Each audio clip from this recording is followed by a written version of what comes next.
Hello everyone, स्वागत है आपका हमारे चैनल परफेक्ट फार्मेसी पे।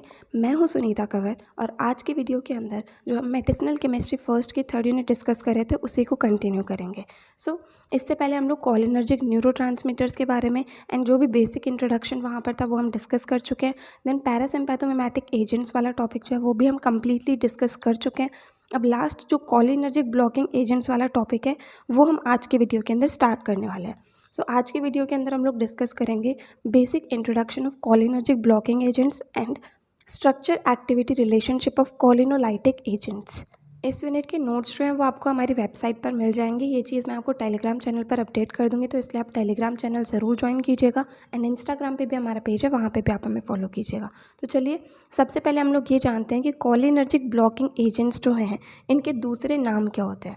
तो इन्हें कॉलिनोलाइटिक एजेंट्स भी कहा जाता है, पैरासिम्पैथोलाइटिक्स भी कहा जाता है, एंटी कॉलिनर्जिक ड्रग्स भी कहा जाता है। ठीक है, अब ये होते क्या हैं?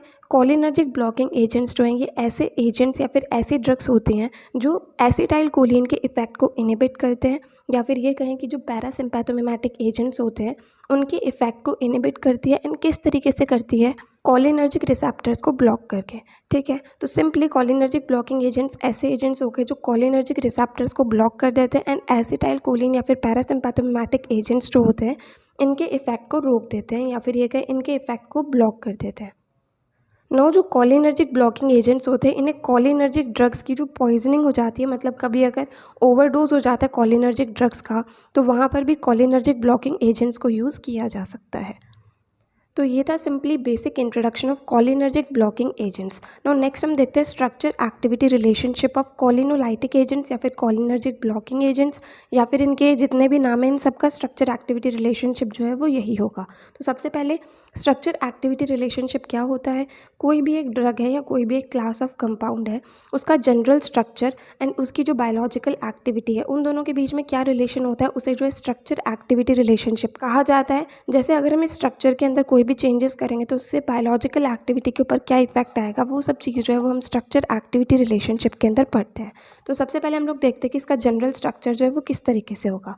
तो कार्बन से R1 R2 R3 जुड़े हुए हैं, देन यहाँ पर एक चेन जुड़ी हुई है, देन यहाँ पर N+N, इससे 3 ग्रुप्स जो हैं वो जुड़े हुए हैं। ठीक है, तो इसे जो है क्वाटरनरी अमोनियम कंपाउंड कहा जाता है। तो इसके अंदर सब्सटीट्यूशन या फिर चेंजेस जो है वो कहाँ कहाँ पर हो सकते हैं? सबसे पहला जो चेंजेस हो सकते हैं वो है R1 and R2 substitution, second है R3 सब्सटीट्यूशन, थर्ड है चेन के ऊपर सब्सटीट्यूशन एंड फोर्थ है क्वाटरनरी अमोनियम कंपाउंड के ऊपर सब्सटीट्यूशन। सबसे पहला होता है R1 and R2 substitution, second है R3 सब्सटीट्यूशन, थर्ड है चेन एंड फोर्थ है क्वाटरनरी अमोनियम कंपाउंड के ऊपर सब्सटीट्यूशन। ठीक है, तो सबसे पहले हम लोग जो है R1 एंड R2 सब्सटीट्यूशन के अंदर क्या क्या पॉइंट्स हमारे पास आते हैं वो हम लोग डिस्कस करेंगे। तो R1 एंड R2 जो हैं ये हाइड्रोफोबिक नेचर के होने चाहिए। उससे क्या होगा कि कॉलिनर्जिक एंटागोनिस्ट एक्टिविटी जो है इनकी वो बहुत अच्छी होगी। देन जो सब्स्टिट्यूएंट R1 एंड R2 हैं ये कार्बोसाइक्लिक या फिर हेट्रोसाइक्लिक रिंग होने चाहिए। इससे क्या होगा कि जो एंटागोनिस्टिक पोटेंसी होगी इनकी वो बहुत ज़्यादा होगी। अब ये दोनों रिंग्स जो हैं ये आइडेंटिकल मतलब सेम हो सकती हैं, बट जो ज़्यादा पोटेंट कंपाउंड्स होंगे उनके अंदर ये दोनों रिंग्स जो हैं वो जनरली डिफरेंट ही होती हैं।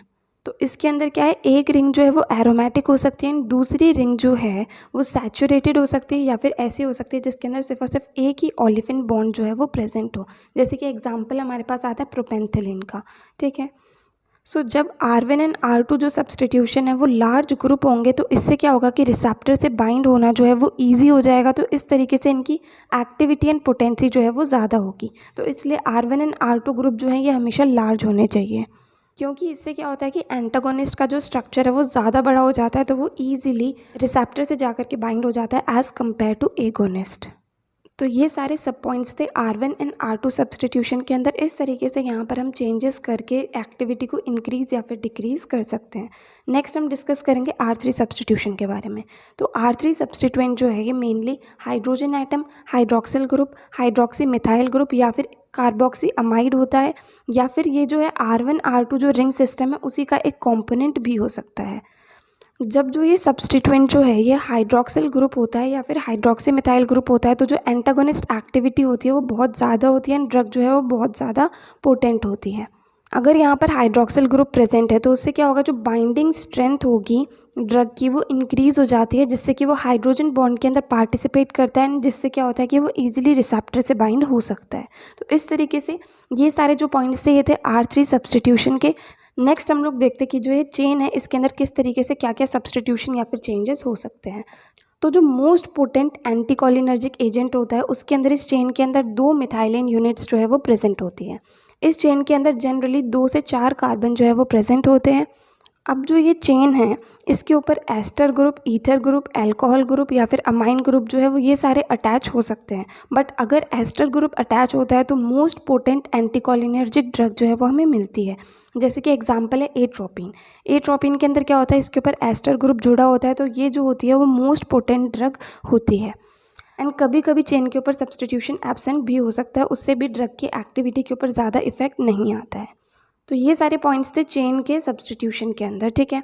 नेक्स्ट हमारे पास आता है क्वाटर्नरी अमोनियम कंपाउंड। तो क्वाटर्नरी अमोनियम कंपाउंड के अंदर क्या होता है कि जो एन सब्सटीट्यूएंट है ये मोस्ट ऑफ द कंपाउंड्स के अंदर क्वाटर्नरी अमोनियम सॉल्ट होता है, और उसकी वजह से जो ड्रग होती है वो बहुत ज़्यादा पोटेंट होती है। जो टर्शरी अमीन होती है इसकी क्या होती है, बहुत अच्छी एंटागोनिस्ट एक्टिविटी होती है, एंड ये ईजिली रिसेप्टर से बाइंड हो सकता है। अब जो क्वाटर्नरी ग्रुप होता है उसे टर्शरी, सेकेंडरी या फिर प्राइमरी से रिप्लेस करते हैं, तो उससे क्या होता है, एक्टिविटी डिक्रीज होती है। तो अगर ये क्वाटर्नरी होगा तो एक्टिविटी सबसे ज़्यादा होगी, टर्शरी होगा तो एक्टिविटी उससे कम होगी, सेकेंडरी होगा तो एक्टिविटी उससे भी कम होगी, एंड प्राइमरी होगा तो एक्टिविटी सबसे कम होगी, ठीक है। अब यहाँ पर जो एल्काइल सब्सटीट्यूशन होता है वो यूजुअली मिथाइल होता है, इथाइल होता है, प्रोपाइल होता है या फिर आइसोप्रोपाइल ग्रुप होता है। तो इस तरीके से ये सारे चेंजेस या सब्सटीट्यूशन थे क्वाटर्नरी अमोनियम कंपाउंड के अंदर, ठीक है। तो ये जो था ये था complete structure activity relationship of cholinergic blocking agents या फिर कोलिनोलाइटिक एजेंट्स, ठीक है। स्ट्रक्चर एक्टिविटी रिलेशनशिप के अंदर हमें सिंपली सबसे पहले एक जनरल स्ट्रक्चर बनाना होता है, देन उसके बाद में पॉइंट्स लिखने होते हैं कि कहाँ कहाँ पर हम लोग चेंजेस कर सकते हैं, देन उन पॉइंट्स के ऊपर क्या क्या हम चेंजेस या सब्सटीट्यूशन करेंगे और उससे एक्टिविटी के ऊपर क्या इफेक्ट आएगा, ये सारे पॉइंट्स जो है वो हम लोग यहाँ पर लिखते हैं।